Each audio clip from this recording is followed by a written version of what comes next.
কি একজন শাহরুখ ভক্ত? তাহলে আজকের এই ভিডিওটা হতে চলেছে তোমার জন্য স্পেশাল। হে গাইস, আমি Sumi, welcome to my new mini vlog. ভাই, আজকের দিনটা আমার কাছে খুব স্পেশাল দিন হয়ে থাকবে অলওয়েজ।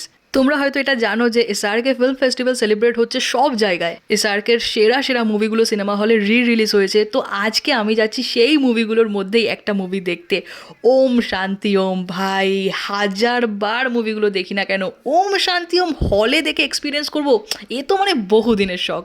রবিবারের দুপুর 1:30টার শো টাইম সাউথ সিটি আইনক্সে, আর 1টা থেকেই লোকজন এখানে ভর্তি হয়ে গেছে। আমিও 1টার আগেই চলে এসেছি এখানে। মানে আর অপেক্ষা করা যাচ্ছে না, কখন যে ভিতরে ঢুকবো, স্বপ্নের হিরোকে, স্বপ্নের মুভিকে দেখবো, আর নস্টালজিক ফিল। ও হো হো হো। এই মোমেন্টগুলোকে, এইগুলোকেই তো ফিল করতে গেছি। প্রতিটা পদক্ষেপে গুজবাম্পস আসছিল, সারা হল চিৎকার করছে, হই হই করছে। এই মানুষটার পাগল ফ্যান আমি, এই মানুষটা আমার ইন্সপিরেশন। অনেক কিছু থেকে যখন ভাবি না যে গিভ আপ করে যাই, তখন এসআরকের একটা কথাই সাহস যোগায়।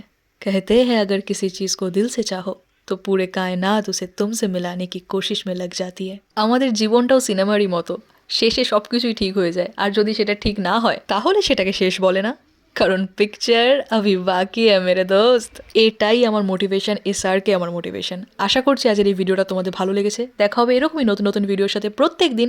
সবাই ভালো থেকো, সুস্থ থেকো, বাই।